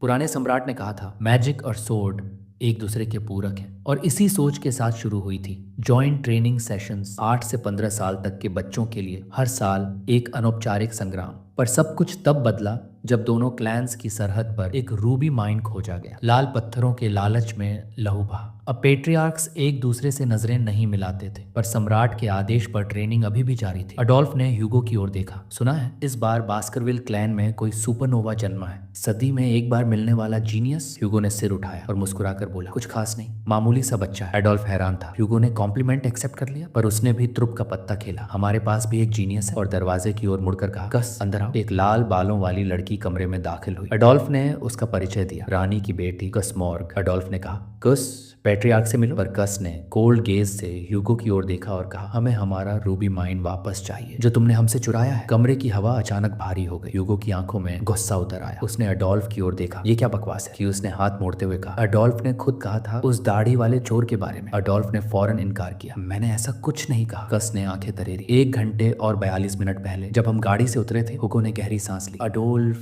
अपने बच्चों की शिक्षा मुझे मत सिखाओ, कस ने ठंडी आवाज में कहा। बिना रूबी के मैं अपना रिसर्च तक नहीं कर सकती। एडोल्फ ने क्यूस को शांत करने की कोशिश की, कस पर वो नहीं रुकी। अब ह्यूगो की सहन शक्ति जवाब दे रही थी। उसने गुस्से में कहा, लगता है मॉर्ग क्लैन ने शिष्टाचार सिखाना बंद कर दिया। एडोल्फ ने ह्यूगो की ओर देखा, क्या तुम एक 8 साल की लड़की को धमका रहे हो? ये सुनकर ह्यूगो चुप हो गया। एक पितृसत्ता की गरिमा एक बच्ची से लड़ नहीं सकती थी। तभी एक नई आवाज कमरे में गूंजती है, मोर्ग्स ने ये तो सिखाया ही नहीं कि दूसरों की चीजों से जलना नहीं चाहिए। सबकी नजरें मुड़ती हैं। वाइकोर खड़ा था। हेड बटलर बोला, पेट्रियार्क, मैंने यंग मास्टर को लाया है। एडोल्फ चौंका, क्या ये ही है वो सुपरनोवा? पर उसकी सोच टूट गई जब देखा कस गायब थी। कस अब वाइकोर के सामने खड़ी थी। उसने आंखें सिकोड़कर पूछा, तुमने क्या कहा अभी? एडोल्फ घबरा गया। कस बस करो। वाइकोर कस को गौर से देख रहा था। उसके मन में एक ही सवाल था, क्या ये ये वही है मॉर्ग क्लैन की आयरन ब्लडेड एम्प्रेस कस मॉर्ग। उसे याद था मॉर्ग क्लैन की सबसे प्रतिभाशाली जादूगर जिसने अनगिनत महान मेजिस को प्रशिक्षित किया। विकर की आंखें केस को देख रही थी, पर उसके जहन में दौड़ रहा था एक भविष्य जहां यही लड़की कस मॉर्ग अकेले लेनवार माउंटेन की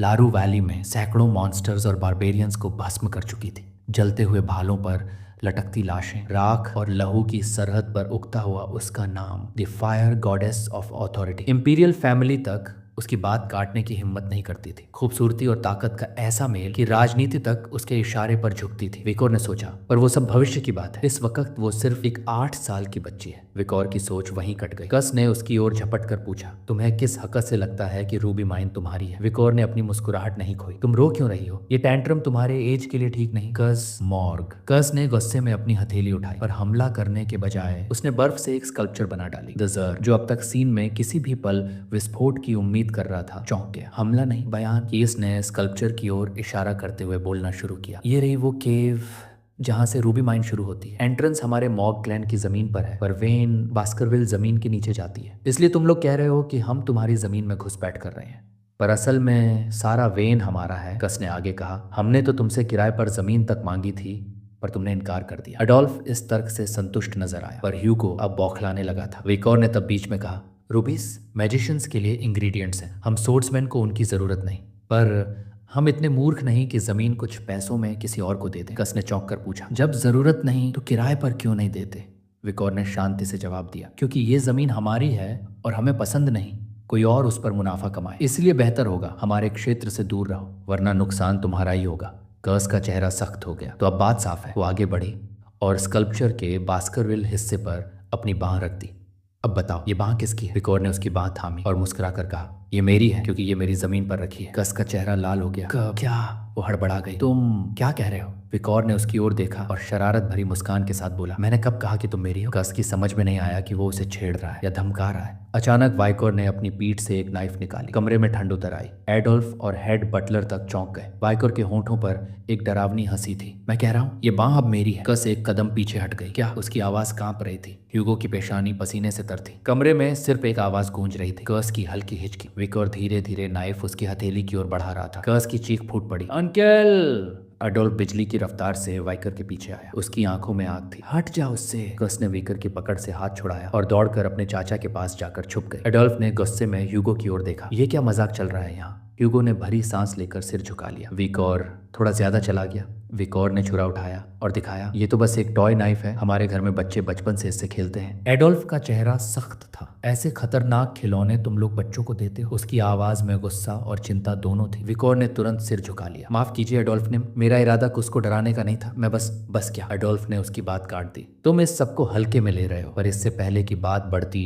ह्यूगो ने बीच में दखल दिया। एडोल्फ, बच्चों के बीच की बातें, बड़े लोग ज्यादा टांग नहीं अड़ाते। अब इन छोटी छोटी बातों में उलझने से बेहतर होगा कि हम रूबी माइन और फ्रेंडली ड्यूअल्स पर ध्यान दें। एडोल्फ ने कुछ पल सोचा, फिर गहरी सांस लेते हुए बोला, ठीक है सुनता हूं। पर कस अब भी नाराज थी। आंखों में हल्की नमी, होंठ भींचे हुए। उसने विकर की ओर देखा। मैं ये कभी नहीं भूलूंगी। विकर ने सिर्फ हल्की सी मुस्कान दी। न माफी न पछतावा, बस वही पुरानी ठंडी बेपरवाही। अगले दिन अरीना में धमाका होने वाला था। फ्रेंडली ड्यूअल्स की घड़ी आ चुकी थी। 8 से 15 साल के बच्चे जमा थे। कोई मैजिक सेंस दिखा रहा था तो कोई थियोरी में नंबर बटोर रहा था, पर पूरा मैदान जानता था आज की असली टक्कर है कीस मॉर्ग बनाम वाइकर वैन बास्करविल। दोनों क्लैंस के सबसे बड़े जीनियस आमने सामने। कीस ने वाइकर को देखा और बोली, तैयार हो जा वाइकर, अब कोई रहम नहीं होगा। और फिर बिना किसी देरी के उसने स्पेल कास्टिंग शुरू कर दी। भीड़ हैरान रह गई। क्या वो क्वाड्रा स्पेल्स कास्ट कर रही है? 4 स्पेल्स एक साथ, और वो भी सिर्फ 8 साल की उम्र में? एक स्पेक्टेटर ने फुसफुसाया, ये कस मॉर्ग है, मॉर्ग की जीनियस मेज। इससे कम की उम्मीद ही किसने की थी? कस ने चारों स्पेल्स एक साथ दागे, पर वाइको ने उन्हें ऐसे डॉज किया जैसे हवा में तैरती कोई पत्ती। उसके चेहरे पर हल्की झुंझलाहट थी। दिखावे के लिए स्पेल्स मत करो, पहले एक स्पेल को मास्टर करो, फिर बाकी की सोचना। कस ने दांत भींचते हुए कहा, तुम्हें क्या पता मैजिक के बारे में? तुम तो बस एक मूर्ख हो। गुस्से में उसने सैंड वॉल स्पेल कास्ट किया। रेत की दीवार उनके बीच उठ खड़ी हुई। विकोर ने एक किक मारी और दीवार धूल में मिल गई। जुबान तुम्हारी उम्र से तेज है कस मॉर्ग। कस की की आंखें खुली की खुली रह गई। ये ताकत, क्या ये वही है जो रिवर स्टिक से नहा कर आती है? पर वो सोचती रही और उसी पल विकोर ने हमला किया, इतनी तेजी कि बचने का मौका ही नहीं था। कस ने आंखें बंद कर ली। मुझे नहीं चाहिए था कि मैं लापरवाह बनूं, पर अब बहुत देर हो चुकी है। पर फिर कुछ नहीं हुआ। उसने आंखें खोली। विकोर उसकी फॉरहेड पर उंगली मार रहा था। कस हवा में उड़ी और पीठ के बल जा गिरी। एडोल्फ की आंखें फटी रह गईं, सिर्फ एक फ्लिक से। ये क्या ताकत है? कस ने माथे पर हाथ रखकर दर्द से कराते हुए पूछा, ये क्या था? तुमने मुझे क्यों मारा? तुम मुझ पर हाथ हल्का कर रहे हो, है ना? मैं ये नहीं छोड़ने वाली। विकोर ने सिर झुकाया और फिर अपनी ही फॉरहेड की ओर इशारा करते हुए बोला, अगर हिम्मत है तो अब तुम फ्लिक करो। कस की आंखों में आंसू झलकने लगे, पर वो नहीं रुकी। फिर से सैंड वॉल स्पेल कास्ट किया। इस बार 2 दीवारें। अब तो तू नहीं निकल पाएगा विकोर। विकोर ने ठंडी सांस ली। मैं तो घूम कर निकल सकता हूँ, पर चलो खेल खेल में पंच मार ही देता हूँ। विकोर ने एक मुक्का मारा। धड़ाम। दोनों दीवारों में एक साफ गोल सुराख बन गया। कस की आंखें फिर से खुल गई। विकोर ने फ्लिक करने का इशारा करते हुए पूछा, बताओ किसका हाथ इस दीवार के पार था? और फिर एक और फ्लिक, सीधा कस की फॉरहेड पर। जो ज्यादा ताकतवर होता है उसी का होता है हाथ। कस फिर गिर पड़ी, इस बार कराहते हुए बोली, तू ये नहीं छोड़ूंगी। और फिर हमला किया। विकोर ने आराम से डॉज कर लिया। बच्चों से निपटना वाकई थकाऊ होता है। मैं चाहूं तो 0.1 सेकंड में इसकी गर्दन मरोड़ सकता हूं, पर फिर कोई मजा ही नहीं रहेगा। विकोर के चेहरे पर वही चुप सी हंसी थी और कस अब भी लड़ने को तैयार। विकोर कस को देखकर सोच रहा था, अगर मैंने कुछ नहीं किया तो ये पूरा अरीना सिर पर उठा लेगी, पर अगर कुछ ज्यादा कर दिया तो मामला और भी बिगड़ जाएगा। और तभी उसकी नजर पीछे अरीना के एक कोने में जा टिकी। 2 और कॉन्टेस्टेंट्स आमने सामने थे, एक सोर्ड्समैन और दूसरा मेज। विकोर रुका, फिर सोचा, कस को संभालना अब मेरा काम नहीं। शायद ये दोनों अननोइंगली मेरी मदद कर सकते हैं। कस अब और ज्यादा भड़क चुकी थी। तू भागता क्यों जा रहा है? सामने से लड़। विकोर अभी भी शांत था, पर तभी पीछे खड़ा मेज एक स्पेल कास्ट करने लगा। विकोर की आंखें चमकी। बस यही वक्त है, उसने कस को चेताया। डिफेंसिव स्पेल तैयार रखना, अभी जरूरत पड़ेगी। कस चौंकी। क्या? किस बात की? और तभी पीछे से आया एक भयंकर फ्लेम ब्लास्ट। एडोल्फ ने सब कुछ समझ लिया था। ये विकोर का प्लान था। अगले ही पल धड़ाम, पूरा अरीना फ्लेम स्पेल से भर गया। धुएं और आग के गुबार में चीखें और हैरानियों की आवाजें गूंज उठी। कस ने किसी तरह खुद को बचा लिया था। उसका डिफेंसिव स्पेल एक्टिव था, पर आग ने उसके कपड़े जला दिए थे। धुएं में फंसी कूस कांप रही थी सबके सामने। मैं इस हालत में नहीं। उसकी आंखों में आंसू थे, पर तभी विकोर उसके सामने आ खड़ा हुआ। उसने अपनी जैकेट उतारी और कस की ओर बढ़ा दी। कस की सांसें थम गईं। ये क्या कर रहा है तू? उसकी आवाज कांप रही थी। विकोर ने जैकेट उसके कंधों पर रख दी। ले लो, तुम ठीक हो, यही जरूरी है। कस हिचकी लेते हुए बोली, पर तेरे पास तो यही एक जैकेट है। तू खुद। विकोर बस मुस्कुराया। मेरी फिक्र छोड़। कस उसे देखती रही। ये क्यों कर रहा है ये सब? हम तो दुश्मन थे ना? पर उस वक्त विकोर की आंखों में दुश्मनी नहीं, बस एक शांत सी परवाह थी। कस ने अचानक देखा, उसकी बांह पर खून बह रहा था।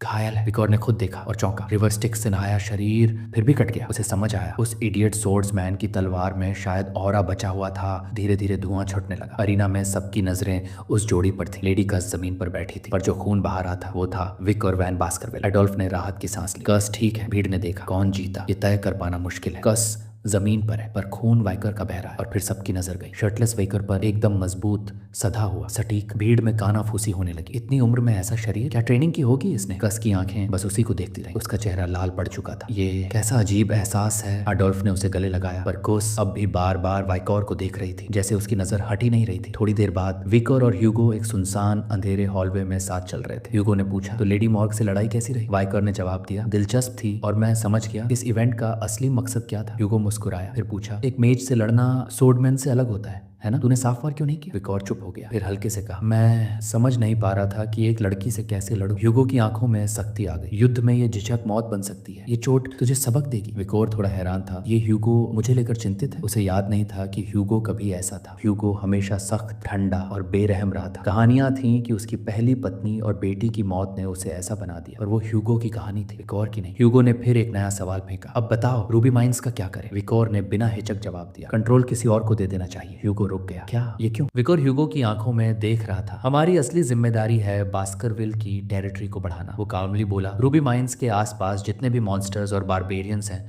वो आगे चलकर बड़ी प्रॉब्लम बन सकते हैं, लेकिन अगर हम मॉर्ग क्लैन को स्मार्टली यूज करें तो हम अपनी लॉसेस को काफी कम कर सकते हैं। ह्यूगो ने उसकी बात ध्यान से सुनी, फिर धीरे से मुस्कुराया। तो तुम भी वही सोच रहे थे जो मैं सोच रहा था। ह्यूगो ने आगे अपना प्लान बताया। मॉर्ग क्लैन को रूबी माइंस दे देंगे। जैसे ही वे वहां मैन पावर बढ़ाएंगे, हम अपने हाउंड से मॉन्स्टर्स और बारबेरियंस को उस रीजन में धकेल देंगे। वो बिना पलक झपकाए बोला, रूबीज हमारे दुश्मनों के खून से नहाएंगे और मॉर्ग क्लैन कभी हमारे इलाके में घुसने से पहले 2 बार सोचेगा। फिर ह्यूगो ने विकोर के सिर पर हाथ रखा। तुम्हारी सोच 90% मेरे जैसी है। अच्छा काम किया। विकोर चुप रहा। 90%? हाँ, क्योंकि असल में ये प्लान तुम्हारा ही था। पिछली जिंदगी में विकोर ने एक और सुझाव दिया, मॉर्ग की मूवमेंट्स पर नजर रखनी चाहिए, पर ह्यूगो ने सिर हिलाया। जरूरत नहीं, मैंने पहले ही वहाँ हाउंड्स की संख्या बढ़ा दी। और तभी ह्यूगो, एडोल्फ की आवाज हॉलवे में गूंजी। तीनों पास के एक कमरे में बैठ गए। ह्यूगो ने सीधे पूछा, कहिए एडोल्फ, बात क्या है? एडोल्फ ने बड़े शांत स्वर में कहा, रूबी माइंस की बात को शांतिपूर्वक सुलझाना चाहिए। यूजीएसपी भी एक ऑप्शन है, लेकिन उससे बेहतर प्रस्ताव है। वो रुका, फिर कहा, एक एंगेजमेंट मॉर्ग और बास्केविल बच्चों के बीच। ह्यूगो और एडोल्फ ने बातचीत शुरू की, लेकिन उसी समय एक कोने में बैठी सी विकोर की ओर देख रही थी। गालों पर हल्की लालिमा, नजरें बार बार उसी की तरफ। ह्यूगो ने पूछा, एंगेजमेंट के लिए किस बच्चे का नाम सोच रहे हो? एडोल्फ ने तुरंत कहा, बास्करविल के सबसे बड़े बेटे और मॉर्ग की सबसे बड़ी बेटी कस। वो गर्व से बोला, कस एक बेहतरीन बच्ची है, सौंदर्य, बुद्धि, आत्मबल, किसी भी चीज की कमी नहीं, परफेक्ट मैच है। पर ह्यूगो ने एक चिंताजनक बात कही, तुम्हें पता है ना, मेरे बेटे की उम्र इस साल 25 है। एडोल्फ हंसा, तो क्या हुआ, सिर्फ 17 साल का फर्क है, ऐसा तो होता है। और तभी कस उठ खड़ी हुई, आंखों में आग थी। मैं किसी ऐसे से शादी नहीं करूंगी जो मेरी माँ से भी कमजोर और जो मुझसे बहुत बड़ा हो, वो भी नहीं चलेगा। कमरे में सन्नाटा छा गया। एडोल्फ ने समझाने की कोशिश की, अगर तुम ये चाहती हो कि कोई तुम्हारी माँ से भी ज्यादा ताकतवर हो, तो तुम्हें अकेले ही जिंदगी बितानी पड़ेगी। ह्यूगो भी नाराज हो गया। एंगेजमेंट कोई मीनू कार्ड नहीं होता कूस, जहां मन किया चॉइस कर ली। लेकिन कस शांत रही। फिर उसकी नजरें दोबारा घूमी विकोर की तरफ। एडोल्फ की आंखें चौंधिया गईं। रुको, क्या वो उसे देख रही है? नहीं, ये नहीं हो सकता। वो मन ही मन गालियां देने लगा। उस लड़के का सरनेम वैन है, एलए डेसेंट का नहीं। ये किसी पॉन्ड का छोटा सा फिश है और कुछ नहीं। ह्यूगो ने माहौल को थामने की कोशिश की। एंगेजमेंट में असल बात यह है कि जिन 2 लोगों की जिंदगी बदलेगी, उनकी राय क्या है? वो वाइकोर की तरफ मुड़ा। वाइकोर, तुम्हारा क्या सोचना है? कमरे में सन्नाटा पसर गया। शस की सांसें थमी थी। वाइकोर उसकी आंखों में देख रहा था, फिर धीरे से बोला, मैं स्वीकार करता हूँ। एडोल्फ का चेहरा सख्त हो गया। क्या कहा इसने? ये कैसे मान गया? पर वाइकोर ने बात पूरी की, मैं स्वीकार करता हूँ, जो आदेश मिलेगा वही करूंगा। एडोल्फ का चेहरा गुस्से से तमतमा उठा था। मोरक्लैन की बेटी के लिए इतनी ठंडी सोच? वो समझ नहीं पा रहा था कि विकोर जैसे लड़के की ये कैसी हिम्मत है। लेकिन दूसरी तरफ कस का चेहरा पूरी तरह से लाल हो चुका था। उसके मन में चल रहा था, क्या उसने ये हाँ कहकर सच में मंजूरी दी थी, या फिर वो बस थोड़ा शर्मीला है? हुगो ने धीरे से कहा, बास्केविल में नाम और टाइटल्स की कोई अहमियत नहीं, वान डेसेंट वाले भी महान बन सकते हैं। पर एडोल्फ को ये बात हजम नहीं हुई, खासकर जब बात विकर की हो। वो विकर के सामने आया और ध्यान से उसे देखने लगा। विकोर शांत खड़ा था, लेकिन उसके दिमाग में एडोल्फ के बारे में सब कुछ घूम रहा था। 6 सर्कल, मेज, एक फियर्ड वॉरियर और कस का सबसे बड़ा सपोर्टर। एडोल्फ ने फिर बोलना शुरू किया, मुझे नहीं लगता ये कहना समझदारी है, पर किसी को भी ऐसे ही क्यूज का पति नहीं बनाया जा सकता। विकोर के मन में आया, एंगेजमेंट बस एक प्रस्ताव होता है, और क्या उन्हें बास्करविल के जीनियस पर भी भरोसा नहीं? एडोल्फ ने अपना हाथ विकोर के कंधे पर रखा और उसे नीचे दबाने की कोशिश की, पर विकोर टस से मस नहीं हुआ। एडोल्फ की आंखों में हैरानी थी, ये बच्चा कितना मजबूत है। एडोल्फ ने गुस्से में पूछा, तुम सुन भी रहे हो मेरी बात? विकोर ने उसकी आंखों में देखकर जवाब दिया, नहीं, जब आपने कहा कि मुझे ये बात बताना समझदारी नहीं है, तभी से मैंने सुनना बंद कर दिया। कमरे में जैसे सब कुछ थम गया। कस हक्की बक्की रह गई थी। उसने ये बात मेरे अंकल से कह दी। हुगो ने हंसी दबाने की कोशिश की, पर विकर की बात पर एडोल्फ का चेहरा पहले सख्त हुआ, फिर उसके होठों से एक धीमी डरावनी हंसी निकली। इंटरेस्टिंग। एडोल्फ ने हुगो की तरफ देखा, मैं विकर से अकेले में थोड़ी बातचीत करना चाहता हूँ। हुगो ने आईब्राउज उठाए, तुम उसे डांटने वाले हो क्या? वो सिर्फ 8 साल का बच्चा है। एडोल्फ ने हंसते हुए कहा, वो हो सकता है तुम्हारे लिए बच्चा हो, पर शायद मेरी भतीजी का होने वाला पति भी है। ये एक अंकल की दरख्वास्त है, न कि डेप्यूटी पेट्रियार्क की आस्था की। कस ने बीच में आकर अंकल को रोका, प्लीज ऐसा मत करो, पर एडोल्फ ने उसकी बात अनसुनी कर दी। ये तो होना ही था किसी न किसी को। वो ह्यूगो की ओर मुड़ा, इजाजत दो। ह्यूगो ने गहरी सांस ली, अगर तुम इतना जिद्दी हो तो ठीक है, बात कर लो। लेकिन वो बात नहीं थी, वो था एक ड्यूअल। अरीना में वाइकोर और एडोल्फ आमने सामने खड़े थे। ह्यूगो और कस एक तरफ खड़े होकर सब देख रहे थे। एडोल्फ ने हाथ उठाया और बोला, मैं तुम्हारी एबिलिटीज का परीक्षण करूंगा, हर चीज दिखाना जो तुम्हारे पास है। विकोर ने सिर हिलाया, अगर सब कुछ दिखा दिया तो शायद तुम होश खो बैठोगे। एडोल्फ ने चांट्स बोले और अपनी पाल्म से एलिमेंट्स को घुमाना शुरू किया, फायर, अर्थ, वाटर, तीनों को एक साथ कंट्रोल करता हुआ उसने एक मिट्टी का बर्तन बनाया और फिर उसमें पानी भरा। फिर वो बर्तन अपने सिर पर रख लिया कि उसने फुसफुसाया, ये उनके सिग्नेचर स्पेल्स में से एक है, 3 एलिमेंट्स का परफेक्ट बैलेंस। अंकल सच में बहुत खतरनाक है, एडोल्फ ने घोषणा की, अगर एक बूंद पानी भी इस बर्तन से नीचे गिरी तो तुम जीत जाओगे। विकोर ने नजरें तानी और सोचने लगा, एडोल्फ जैसा ओपोनेंट मेरे पिछले जीवन में भी रेयर था। असैसिनेशन का चांस 50%, हेड ऑन फाइट में विन रेट सिर्फ 10%। लेकिन मुझे बस ह्यूगो की एक्सपेक्टेशंस को पूरा करना है और ये देखना है कि एडोल्फ असल में कितना केपेबल है। और बिना किसी चेतावनी के विकोर सीधा दौड़ पड़ा, हाथ में तलवार और आंखें सीधे एडोल्फ पर। ह्यूस ने घबरा कर चिल्लाया, वाइकोर, ऐसे सीधे नहीं भाग सकते उसके सामने। वाइकोर विकोर की तलवार हवा में लहराई। एडोल्फ ने बैरियर स्पेल एक्टिवेट किया और वार को रोका। विकोर का वार एडोल्फ की शील्ड पर पड़ा, पर वो शील्ड ऐसे अडिग खड़ी रही जैसे लोहे की दीवार। एडोल्फ ने हल्की मुस्कान के साथ पूछा, तू इस पर हमला कर रहा है और कस इसे बचा रही है? क्या बात है कस, अब तुम इसकी तरफ हो? कस ने बिना झिझक के जवाब दिया, शील्ड मैजिक सोर्ड्समैन के खिलाफ सबसे असरदार होती है। एडोल्फ हंसा, तो ये लड़का इस शील्ड को काट पाएगा? इम्पॉसिबल। विकोर ने मुट्ठी भींची, उसकी तलवार की नोक थोड़ी सी कांपी, पर वार फिर भी नहीं टूटा। एडोल्फ अब बोर हो रहा था। अब मैं शुरू करता हूँ। एडोल्फ ने स्पेल कास्ट करना शुरू किया। विकोर उसकी हर अटैक को चकमा देता रहा, तेजी से, फुर्ती से, बिना एक भी चोट खाए। उस बीच में चिल्लाई, अनफेयर है एडोल्फ ने, आपने मुझसे लड़ते वक्त ये मैजिक कभी नहीं यूज किया। एडोल्फ रुक गया। तो अब तुम उसी लड़के की तरफ हो जिससे मेरी लड़ाई हो रही है? उसका चेहरा ऐसा बन गया मानो वो रो देगा। तू हरामी है वाइकोर, ये नहीं छोड़ूंगा मैं। ह्यूगो ने सब कुछ शांति से देखा। विकोर की स्पीड बहुत तेज है, डॉज कर पाना मुश्किल है, नामुमकिन नहीं, पर मुझे रुकने की जरूरत नहीं।